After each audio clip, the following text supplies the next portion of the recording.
එතකොට දැන් බාහිරට පෙන්නලා දුන්නේ එයාව. දැන් දකින්න බාහිර. ඔබ කොහෙද ඉන්නේ? ඔබේ ගින්න කොයිතරම් වැඩිද ඒ තරම් ඔබ දුගතියේ. ඔන්න දැන් පැහැදිලි. ඔබේ ගින්න කොයිතරම් අඩුද ඒ තරම් ඔබ දුගතියේ. ඇයි සංකාරූපත් සූත්‍රය කියනවා. ඝන සංඥා සුකුම ලෝක. ඉහළ ලෝක. ඝන සංඥා ඝන වෙන පහළ ලෝක. එතකොට මේ කියන්නේ හිතේ ගින්න. රාග දේශ මොහ ගින්න. ඒකම තමයි මේ හැම මොහොතෙම සකස් වෙන්නේ. එතකොට අපිට හැම චිත්තෙම තියෙන අරමුණ. දැන් මේ තේනවා. ඇහෙනවා. එතකොට මේ සිිතේ එක අරමුණක් හැමතිස්සෙම මේ අපි ජීවත් වෙන්නේ.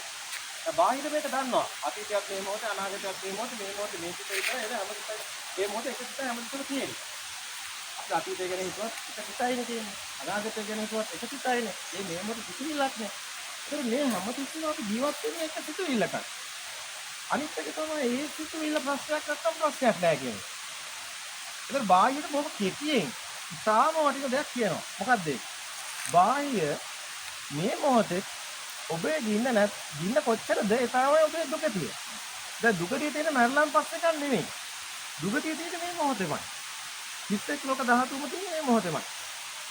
එහෙනම් මේ මොහොතේම තමයි ඔබ ඉපදෙන්නේ කියන්නේ. ඒකේ අකාලික ධර්ම තේරුම.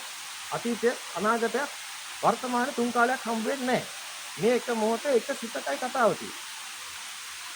දැන් බාහ්‍ය තාපස්තුවට මේක තේරෙනවා. අසුරානම් ඇසුනා පමණි. අසුරු කෙනෙක් නැත්තම් අසුරු දෙයක් නැත්තම් අසුරු කෙනෙක් නැහැ. දැනුණා නම් දැනුණා පමණි. රසක් දැනුණත් එච්චරයි. එහෙනම් ඒතර දෙයක් තිබ්බොත් දැන් අසුරු කරන අපි හිතමු දැන් කපුටෙක් කියලා.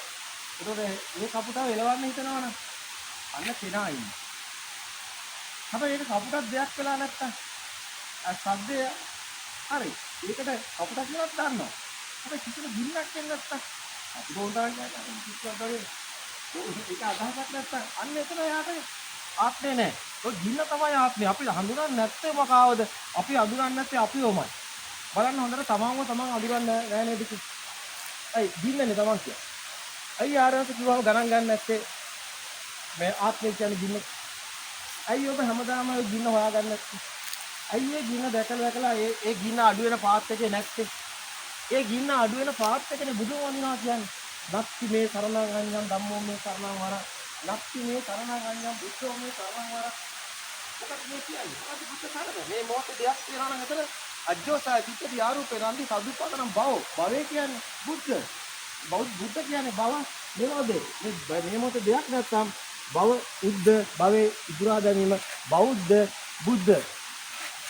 බුද්ධ අඳුරන්නේ නැතුව තමන්ගේ ආත්මය අඳුරන්න බෑ. තමන්ගේ ආත්මය අඳුර ගන්න නැතුව ආත්මෙ නිදනයක් ගැන තමන් දන්නේ නැහැ. තමන්ගේ ආත්ම ජීවිත දන්නේ නැත්නම් තමන් සසර දුගතියද සුගතියද කියලා දන්නේ නැහැ. එහෙනම් තමන් ඉන්නේ අවදානම. එහෙමනම් මෙන්න මෙතන හරියට දන්න කෙනා අඳුනගත්ත කෙනා එයා දන්නවා දැන් ආරණ්‍යහසේ ප්‍රශ්නෙට උත්තරේ. ඔව් ආරණ්‍යහස. මට ආයුප්පත්තියක් ඇති බව දැනෙනවා. මට ගින්න තියෙනවා. මගේ ගින්න ඉස්සර තරම් නැහැ. මම දැන් නම් කලින්ට වඩා සුගති පරායනයි කියලා දන්නවා. අරක මම තාමත් දුගති පරායනයි. මට ප්‍රශ්න වැඩි. මම තාම ගිනි ගන්නවා. මම දුගතියට වැටෙන්න ඉඩ තියෙනවා. මට තවත් මේ සත්‍යයට එන්න ඕනි. මම උත්සාහ කරන්න ඕනි. අරක මට පිළිත වෙන්න කියලා කියනවා. ඒක සාධාරණයි. සමහර අය අපේ උදව් ඉල්ලන්නේ නැහැ. එයා හිතනවා එයාට දැන් වැඩේ හරි කියලා. අත්‍තරව අපිට තියෙන කවුද? අපි දන්නවා එයාගේ ගින්න. එයාට එයාගේ ගින්න ගැන වැටහීමක් නැහැ. ඒතකොට එයා හරි අසරණයි. අර බුදුන් වහන්සේ අර යනවා කුඹරකට නේ. එයා අසරණ නිසා. එයා දන්නේ එයා අසරණයි කියලා. කුඹර යනවා ගංගාසට ගහන්නේ. අදර බුදුන් වහන්සේට අඬාගෙන ගිහින් කියනවා මගේ කුඹර ගියා කියලා. එයා අසරණයි. ඔබත් කුඹරක් කානවා වගේ ගෙදර දරුවෝ, ගෙවල්, මහත්ය, එහෙම නැත්නම් බිරිඳ ඔබ මේ එකක් හදාගෙන යනවා. අර කුඹරවල. බස් එක කන්දෙන් පල්ලහට කරනවා. ඔබ යන්තම් පණ අදිනවනේ. අනේ මගේ දරුවෝ, අනේ මගේ මහත්තයා, අනේ මගේ නෝනා කියනවනේ. ඔබ භයානක තැනකයි. තමන් දිහා බලන්න. දින්නට බොරු කරන්න බෑ. තමන් අවංක වෙන්න. පාරමිතා සම්පූර්ණයි කියන්නේ අභ්‍යන්තර පාරිශුද්ධ භාවය කිව්වේ. සත්‍ය පාරමිතා. ඔබ දකින්නවද මේ සත්‍ය? ඔබට වීර්යයක් තියෙනවද? වීර්ය පාරමිතා. ඔබට නෙක්ඛම්ම පාරමිතාවක් තියෙනවද? ඔබ සියල්ල උපාදාන කරගන්න නේද අත්හැරලා දාන පාරමිතාවක් තියෙනවද? ඔබ මේ රාග දේශ මොහ ගින්න අඳුනන සීල පාරමිතාවක් තියෙනවද?